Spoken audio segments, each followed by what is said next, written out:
श्री गणेशाय नमः। आज मैं आपको शीतला सप्तमी और अष्टमी की कथा सुनाऊंगी, जिसे बसौड़ा के नाम से भी जाना जाता है।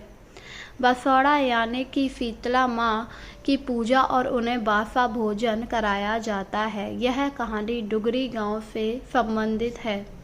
कहा जाता है, एक बार शीतला माता ने सोचा कि चलो आज देखूं धरती पर कौन मेरी पूजा करता है, कौन मुझे मानता है। यही सोचकर शीतला माता धरती पर राजस्थान के डुगरी गांव में आई और देखा कि इस गांव में मेरा मंदिर नहीं है, न ही कोई मेरी पूजा करता है। माता शीतला गांव की गलियों में एक बूढ़ी बुढ़िया के भेष में घूमने लगी। तभी एक मकान के ऊपर से किसी ने चावल का उबला पानी मार नीचे फेंका। वह उबला पानी शीतला माता के ऊपर गिरा, जिससे शीतला माँ के शरीर में फफोले और छाले पड़ गए। शीतला माता पूरे शरीर में जलन होने लगी और वह काफ़ी ज़्यादा घबरा गई।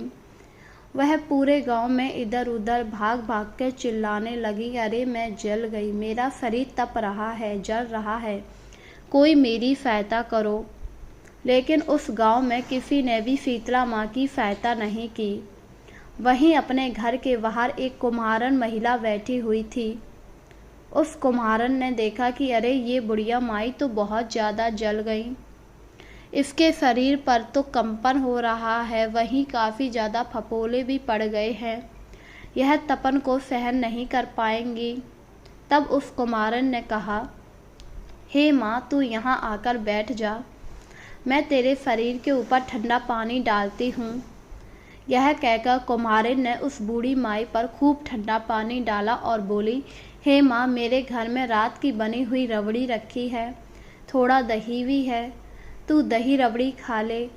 जब बूढ़ी माई ने ठंडी ज्वार के आटे की रबड़ी और दही खाया तो उसके शरीर को ठंडक मिली।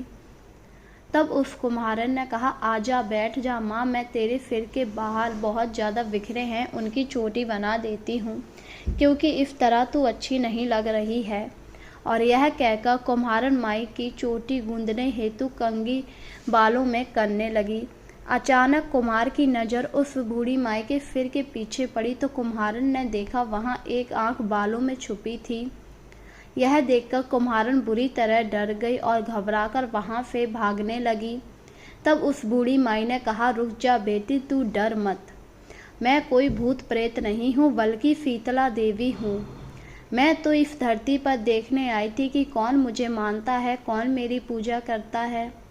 इतना कहकर माता चार भुजा वाली ही ज्वारात के आभूषण पहनकर सिर पर स्वर्ण मुकुट धारण किए अपने असली रूप में प्रकट हो गई।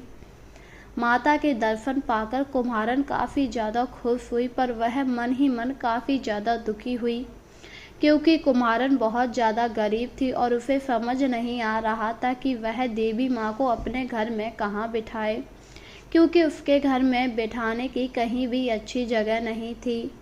जब शीतला माता ने कुम्हारन को यूँ दुखी देखा तो उससे कहा, हे बेटी, तुम किस सोच में पड़ गई हो, तुम्हारा चेहरा क्यों उतर गया है, मुझे बताओ।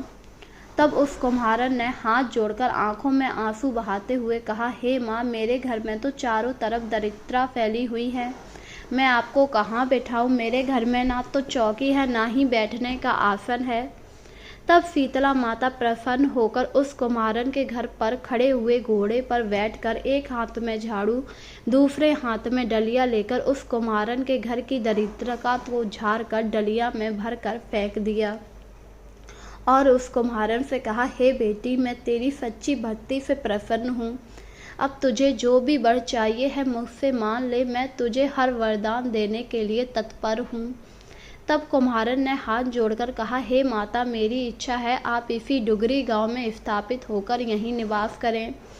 जिस प्रकार आपने मेरे घर की दरिद्रता को अपनी झाड़ू से साफ कर दिया, ऐसे ही जो भी भक्त होली के बाद सप्तमी को भक्ति भाव से पूजा कर अष्टमी के दिन आपको ठंडा जल, दही व बासी ठंडा भोजन चढ़ाए, उसके घर की दरिद्रता को दूर करना एवं आपकी पूजा करने वाली महिला का अखंड फहार हमेशा रखना, उसकी हमेशा गोद भरी रहे। साथ ही जो पुरुष शीतला अष्टमी को नाई के यहाँ बाल ना कटाए, धोबी को कपड़े ना धुलने दे और पुरुष भी आप पर ठंडा जल चढ़ाकर, नारियल फूल चढ़ाकर परिवार सहित ठंडा बासी भोजन करे। उसके काम धंधे व्यापार में कभी भी दरिद्रता मत आने देना। कुम्हारन की ऐसी बात सुनकर शीतला माता काफ़ी ज़्यादा प्रसन्न हुई और तथास्तु कहा, हे बेटी, जो तूने वरदान मांगे मैं तुझे सब देती हूँ। हे बेटी, मैं तुझे आशीर्वाद देती हूँ। मेरी पूजा का मुख्य अधिकार इस धरती पर सिर्फ कुम्हार जाति को ही होगा। तभी उसी दिन से डुगरी गांव में शीतला माँ स्थापित हो गई और उस गांव का नाम हो गया फील की डुगरी। फील की डुगरी भारत का एकमात्र मुख्य मंदिर है जहां शीतला सप्तमी के यहाँ बहुत विशाल मेला लगता है और अष्टमी वाले दिन वहां पर बासा भोजन शीतला माँ को चढ़ाया जाता है। कहते हैं राजस्थान में दूर दूर से लोग शीतला माँ की पूजा करने के लिए आते हैं और अपने साथ बासा भोजन लाते हैं। उन्हें बासा भोजन चढ़ाने से शीतला माँ की कृपा हमेशा उन पर बनी रहती है। जो भी भक्त अपनी मनोकामनाओं को लेकर शीतला माँ के पास आते हैं, शीतला माँ उनकी सारी मनोकामनाओं को पूर्ण कर देती हैं। तो बोलो जय माँ शीतला।